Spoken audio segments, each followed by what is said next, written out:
Welcome to the Rock the Stage Show. Each week, international media expert Rich Bontrager has in-depth and personal conversations with celebrities, top leaders, authors, speakers, and media professionals. Now, from the Rock the Stage studios, here's your host, The Trigger, Rich Bontrager. Welcome back, Sunday night. It's The Trigger, Rich Bontrager, for another edition of Rock the Stage Show. We are coming to you with a great topic tonight because I'm learning still about this. As long as I've been doing media talk shows, I still have not got my own book done. That's a true confession. I've not got my book done. I have favorite authors. Who would you say is your favorite author? Why? What makes him so compelling? I love reading Tolkien. I love reading about the world that he's created and the characters. When I first read Lord of the Rings, Strider, Aragorn popped up the page and I had to read every Tolkien book I could. What makes stories or characters jump off the page for you? What grabs your attention and you want to read more from the one author that you love? Tonight, we're going to dive into the evolving landscape of authorship. It's changed from the publishing shifts to the soul of the storytelling. What does it really take to craft stories and endure, inspire, maybe transform? Get ready tonight for a powerful conversation that pulls back the curtain on the writer's journey, the career, and maybe even the future of writing. In the course of publishing over 40 books, including 9 New York Times and national bestsellers, David Mann noticed something.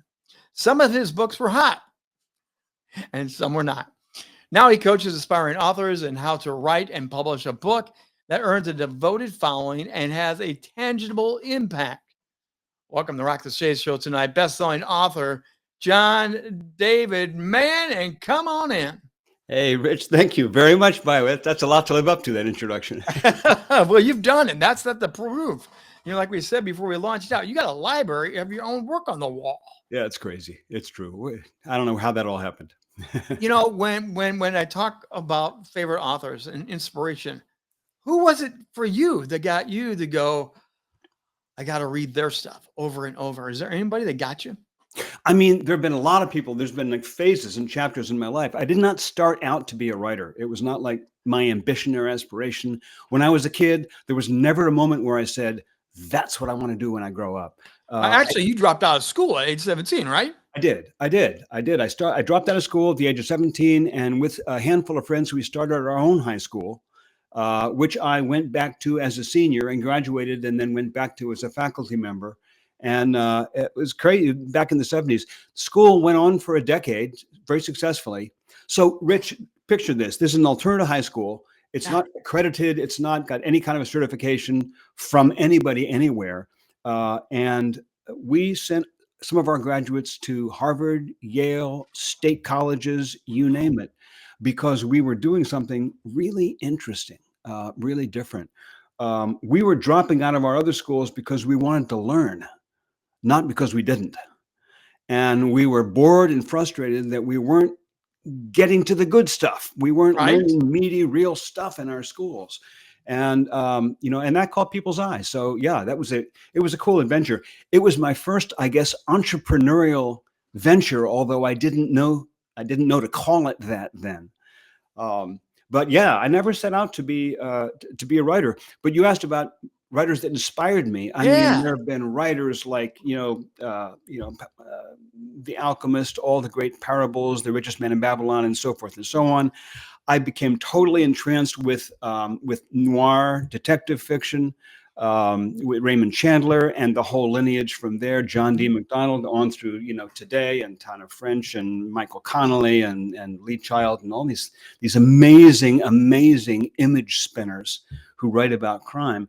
I could go on and on about writers inspired me, but I've always been interested in trying to figure out how things work. And when I read an incredible book like, A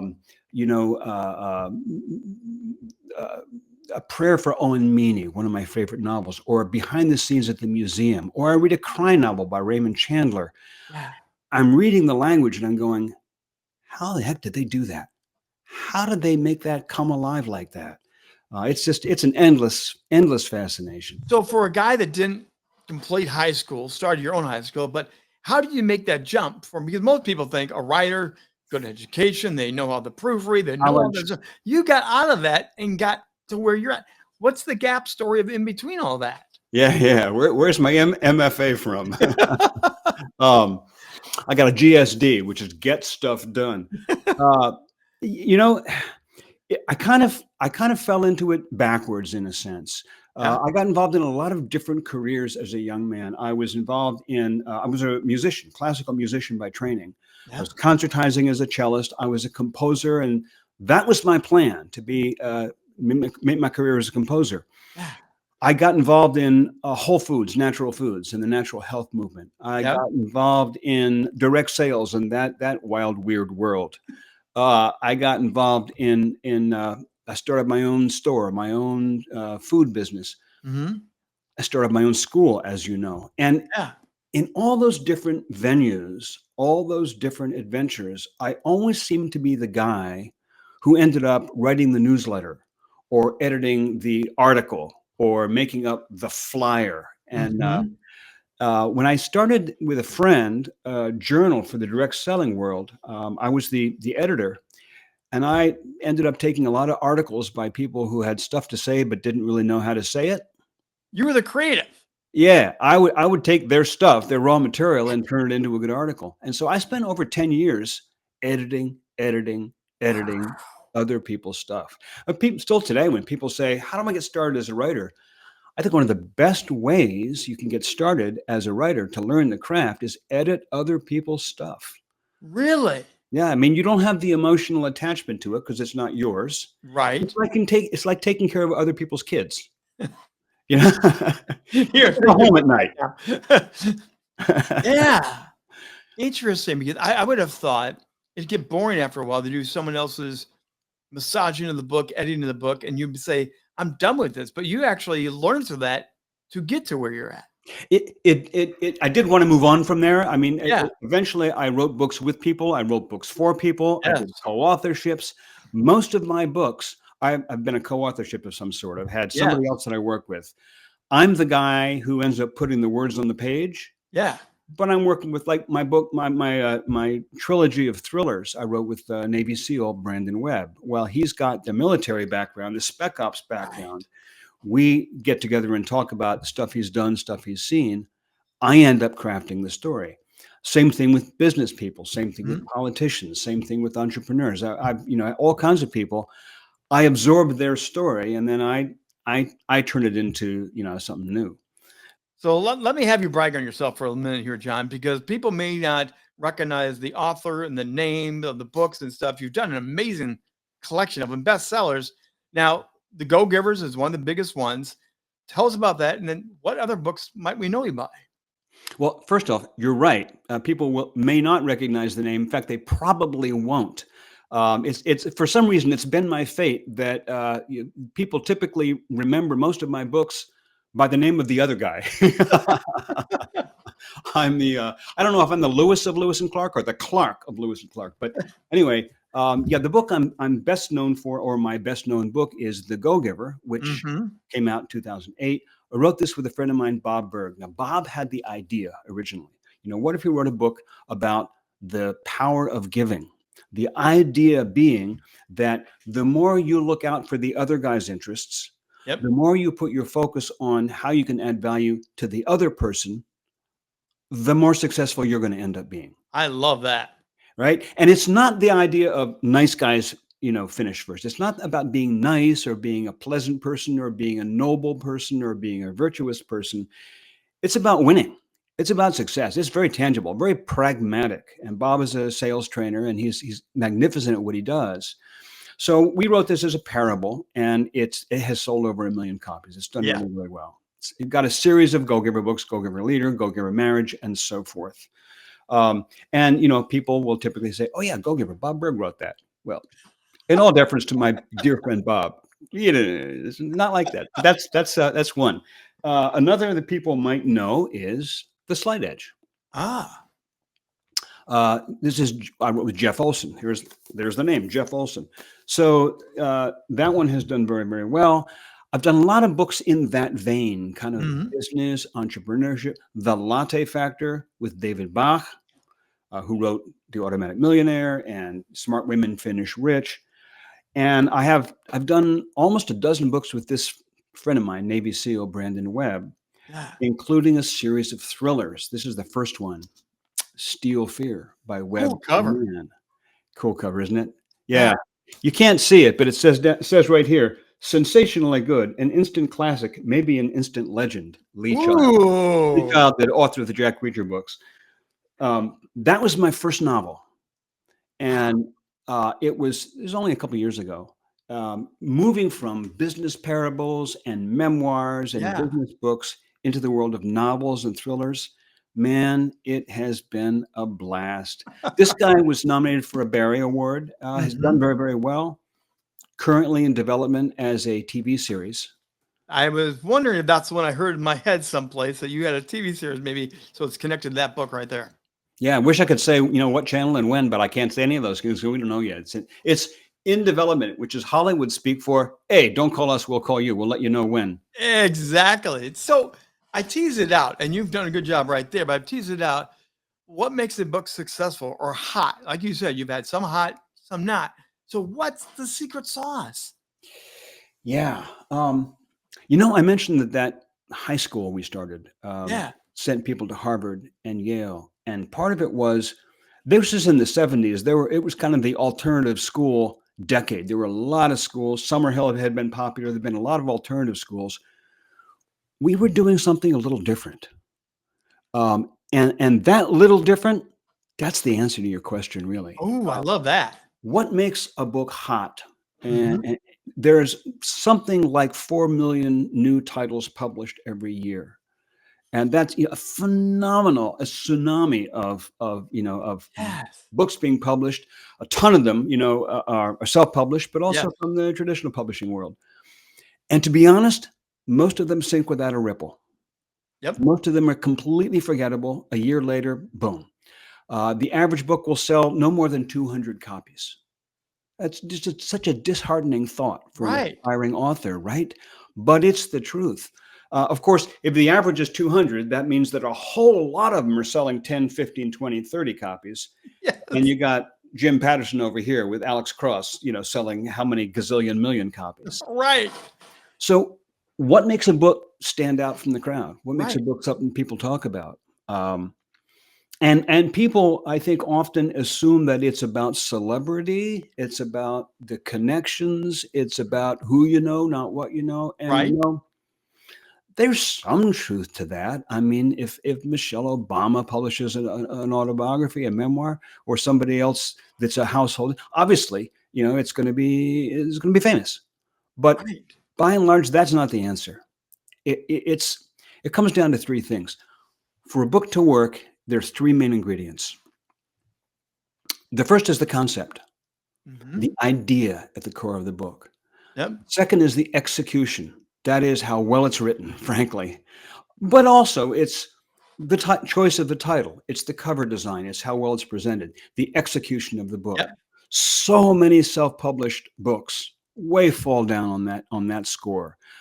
They're not well edited. They're not well proofread. The interior design looks like it was done by a third grader. The covers are lousy. The titles are poorly chosen. It's just a shame. It could have a good idea at its core, very poorly executed. So I remember reading a stat on this. Yeah. That the back jacket is one of the biggest selling points, and you can destroy your book by poorly back jacket information. You got it. It's amazing. It sells itself, but if that back jacket is not right, it will not sell. I'll tell you what else. That back jacket, in many cases, it's pretty much equivalent to the same content you see on the Amazon page listing.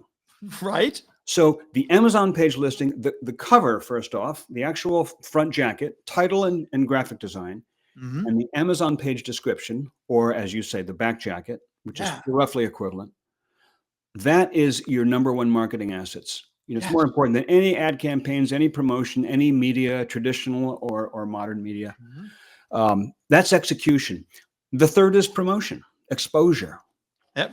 But of those three, concept, execution, exposure, concept is the one that matters. Execution, how well it's written and designed, Yep. and exposure, how well it's promoted, they're additive. They improve a book's odds. Yes. Concept is logarithmic. So let me It's go exponential. deeper. So let me go deeper right there for a second, because the Go Giver series exploded, millions of sold.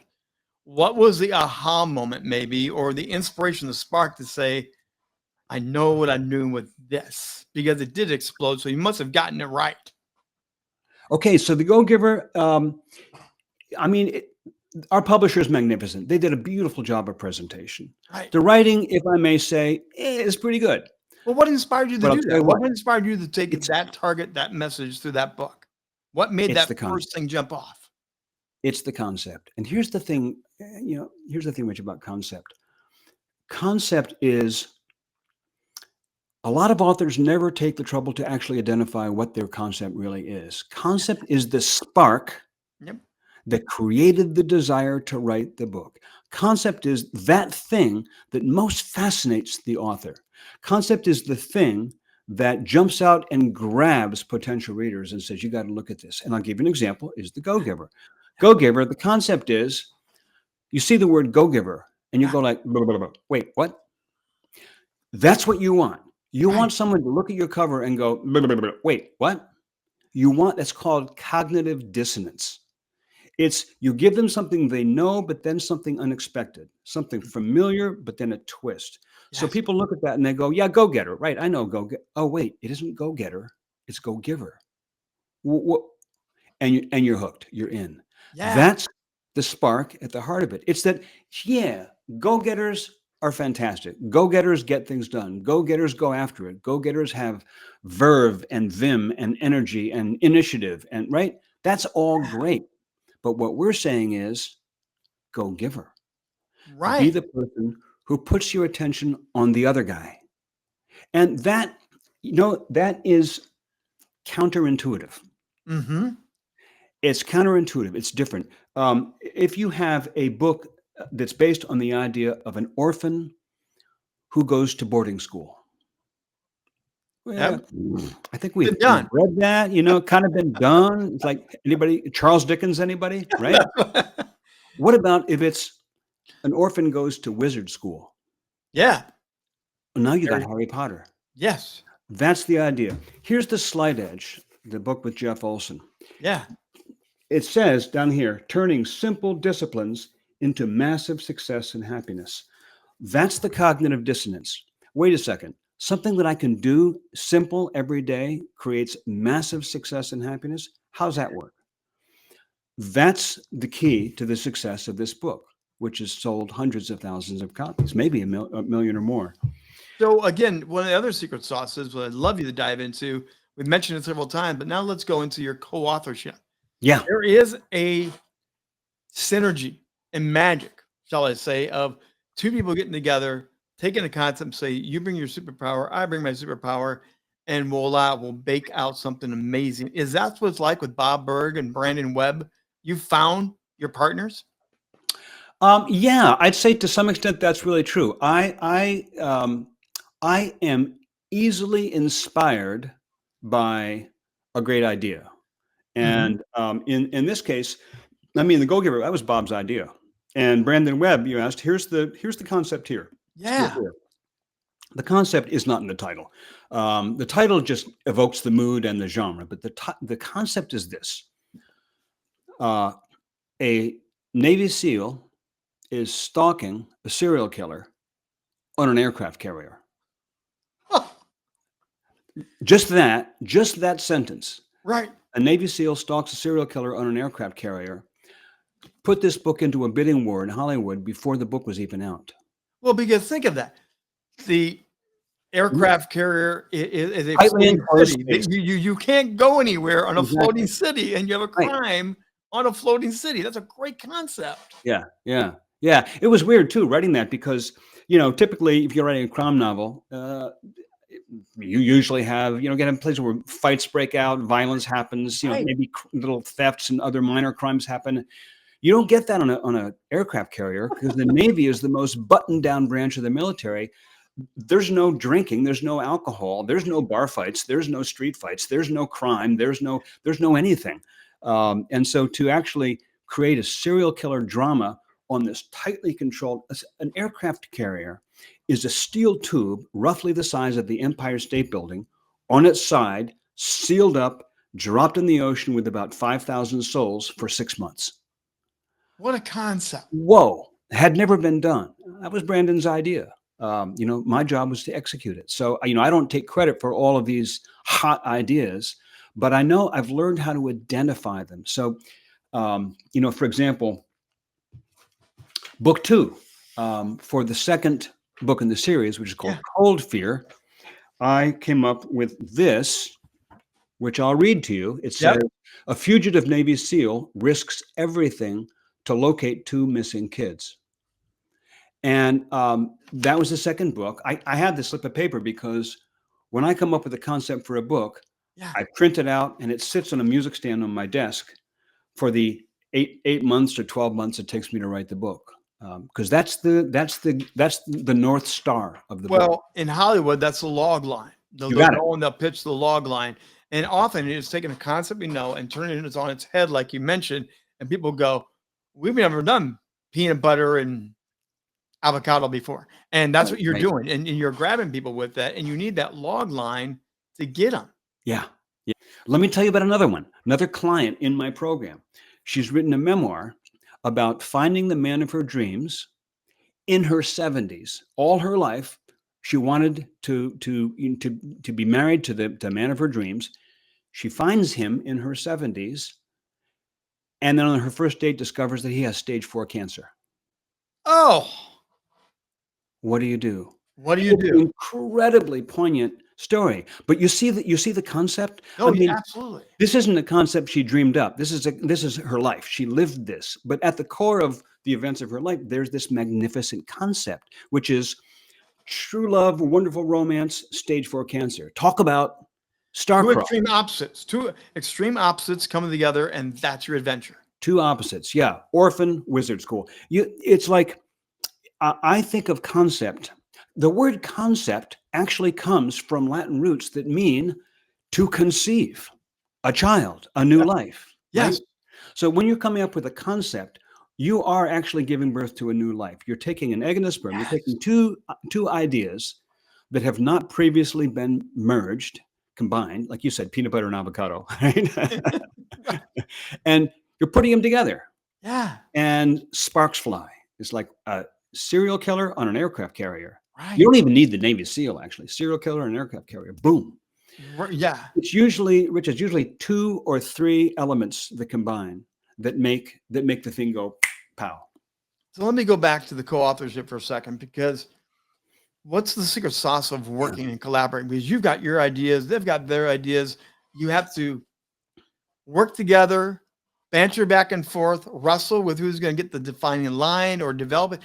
How do you stay in that collaborative nature that, shall I say, tick each other off? How I work is I talk with my co-author, whether it's somebody whose ideas I'm bouncing off of or their life story I'm playing with or whatever. And I absorb what they know, what they've done. I might read their blogs or read their lectures or read their stuff, and we'll talk. I'll interview. I might do dozens of hours of interviews depending on the book. Mm-hmm. When it comes time to write, I close the door, turn off the computer, and I sit down and I write. That's where the collaboration stops, and I just cook on what I've got. Right. I will typically share a chapter at a time or a couple chapters at a time with them and get their input. Right. Sometimes wait till the whole manuscript's done, get input. But it's in that cooking process. It's me and my legal pad and my pen. But to answer your question, how's that spark work? So in some cases, Bob had this idea about the go-giver, the power of giving. Brandon had this idea, serial killer, aircraft carrier. In some cases, like right now, I'm writing the memoir of Nido Qubein. You probably know his name. Oh, yeah. Yeah, one of the first recipients of the CAVIT, right? One of the founding members of he was actually the founder of the National Speakers Association Foundation. Grand old man of public speaking. Now he's the president of the most remarkable university in America, High Point University in North Carolina. Yes. And I've known Nito for many years. We've worked together before. He's wonderful, wonderful man. He's endorsed like 1 billion of my books, and I'm writing his memoir now. So when I have a project like that, the project is this. You start with the facts of reality. You start with, it's nonfiction, it's his life. You start with what you know about the facts. And then within that, you go looking for, okay, what's the concept? What's the storyline? What's the magic? What's the spark of elements that come together? And that's the challenge, because, you know, a memoir isn't a cradle to grave account of a person's life. No. A memoir is just the way, you know, Joseph Campbell described the hero's journey. Yes. You know, there's a call to adventure, there's resisting the call, there's mentors, there's shapeshifters, there's allies and friends, and right. And there's the crucible, and there's the dark night of the soul, and there's emerging triumphant with the sword or the elixir and going back home. That whole cycle of the hero's journey, you go looking to find that in the person's life. But biographical books are hard because we already know the story. We already know the ending. We've seen them in the movies. We've seen them in the newspaper. We've seen them on TV. Yeah. But part of your job is to mine, Paul Harvey says, the rest of the story. Yeah, it really is. Part of what your job is, right? Yeah, it really is. And I've got in my program, I got a bunch of people who are writing memoirs, a bunch of people who are writing parables, a bunch of people who are writing novels. But to the memoirists, I always say a memoir is a novel that just happens to be true. Your raw materials are the facts of a person's life, but you're still a novelist. Because you still have to figure out, well, where does the story start? Where does it end? What's the arc? What's the dark night of the soul? What's the triumph? What's the challenge? Who are the main characters? What's the core concept at the heart of it? And that's just so much fun. It's as creative as writing a novel, you know, from scratch, making it all up. So let me ask you, you have covered business, leadership, fiction, inspiration, books that will be like an inner compass guide to help people. Right. Which one is your favorite genre? Which one is really John? I'd say the steamy romance. No, I'm kidding. I haven't done that. I haven't actually delved there. It's kind of a two-part answer because I love parables. Here's the thing about parables. Parables are really hard to write, or I should say it this way: parables are actually easy to write. It's easy to write a bad parable. The problem with parables, a parable is a sort of a stripped down novel. It's a super simple story aimed at illustrating a principle or a truth, right? Like the parables in the New Testament. I mean, it's like Aesop's fables. Age-old format. The challenge is for it to not be thin. And a lot of parables, I've seen a lot of manuscripts of parables, and a lot of parable authors, they have this thing that they want to teach. Right. They come up with some characters, they come up with a storyline, and you read it, it feels like a thinly disguised PowerPoint lecture. One-dimensional. One-dimensional, exactly. Cardboard characters. The key to a great parable is that the characters become real, that they are you get emotionally involved, because people don't learn by lecture. People learn by emotion. People learn through story because story evokes emotion.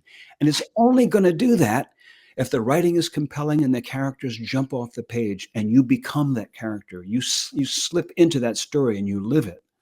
So that's why people, again, the prodigal son from the New Testament, people have taken the characters. I feel like the father waiting and waiting. I feel like the prodigal myself. I've gone off base. I feel like the brother that feel like he was cheated. It's a very short story. The one at the well, yeah. But you pull so much out of it because it's not about length. It's about that depth you're talking about. Yeah, yeah. So I do love doing that. I'm working on 2 parables right now. At the same time, I'm going to tell you, I love writing novels. I never thought I would. Most of my career, I was like, I love novels, but I could never write one of those. Like, what made the change? What flipped the script for you? 2 things. First was, for years, I would go to my wife and say, man, I just read this novel that you got to read. This is unbelievable. And she would say, you could do that. You would be a great novelist. And I would always say, well, thank you for your vote of confidence. Translation, I don't believe you. You're hot air. And I did not believe it. I would look at novelists and say, how the heck do they do that? How do they keep all those characters straight and figure all this stuff? How do you spin 400 pages of stuff out of thin air? And it's like, Right. To me, it seemed like climbing, the Himalayas. I couldn't imagine doing it. But she kept very quietly, gently, but persistently saying, you could do that, you could do that, you could do that. And she believed in me until ultimately I did too.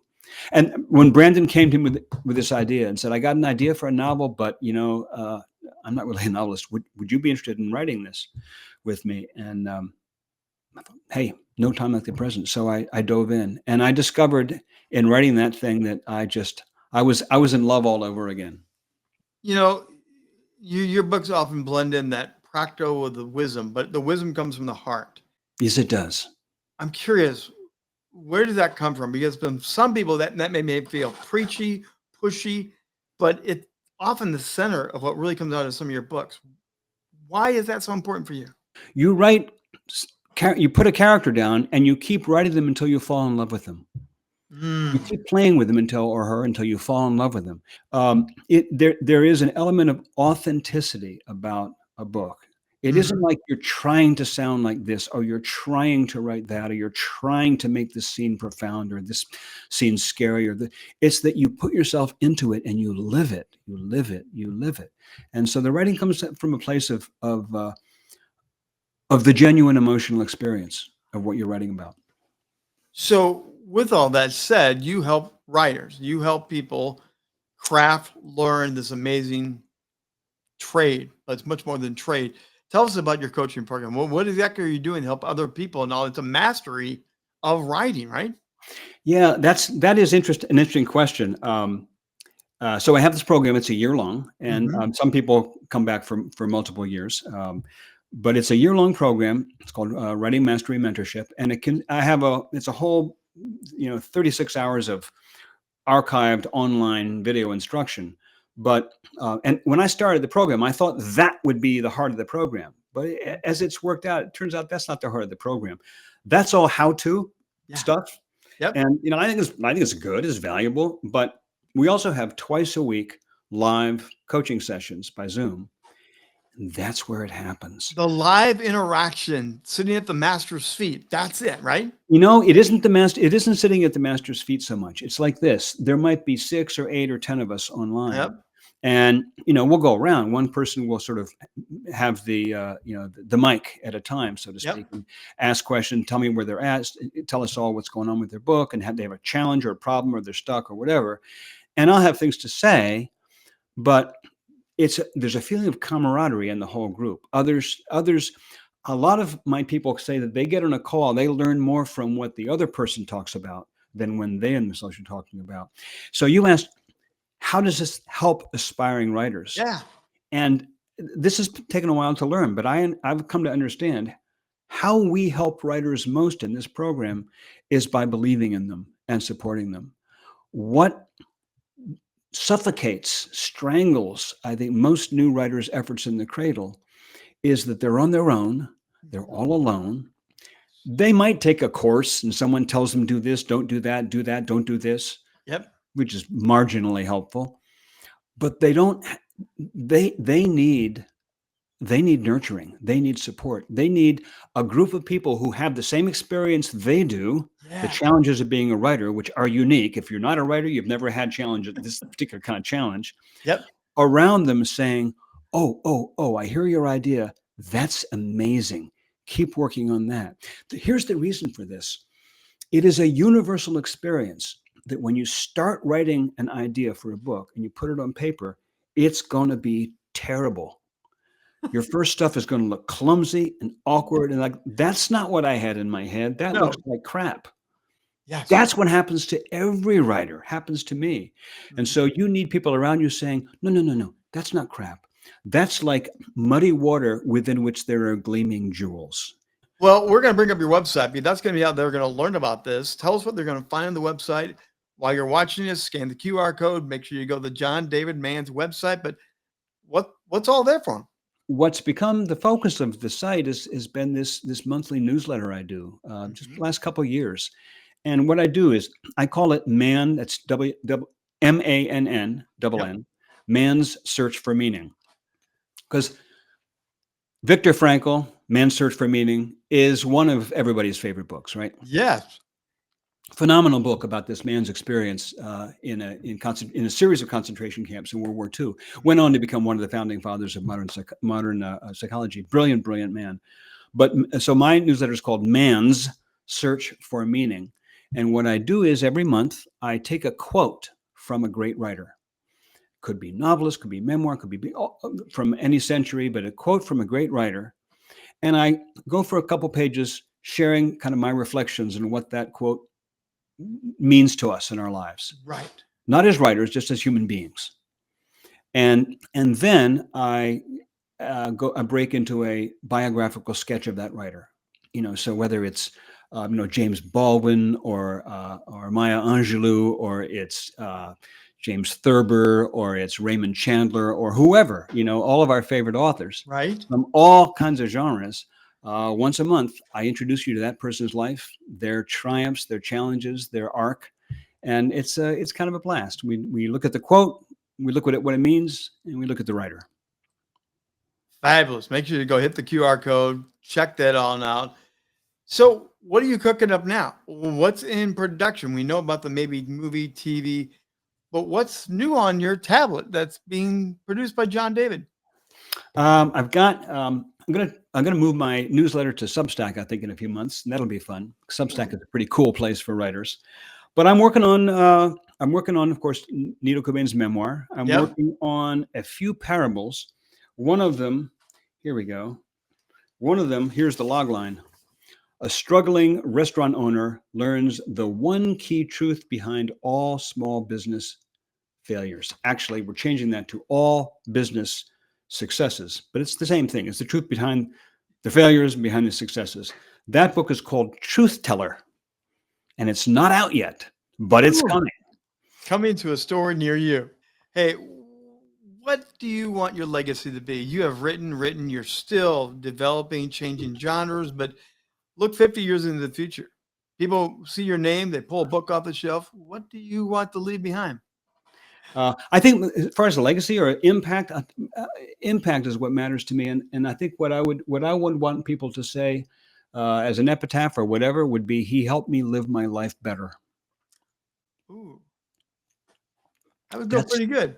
I mean, I maybe that's too lofty a goal for a novelist, but I don't think so. I don't think books are entertainment. I was on a podcast once, and the host asked me, "So this latest novel, is this like, is this a true story, or is it pure escapist fantasy?" And I was like, "Are those the only two options?" Right? How about if it's not a true story, but it's also not escapist fantasy? It's a story designed to inspire you and help you live your life better. Now, novels aren't supposed to be that, but why not? They can be. They certainly are.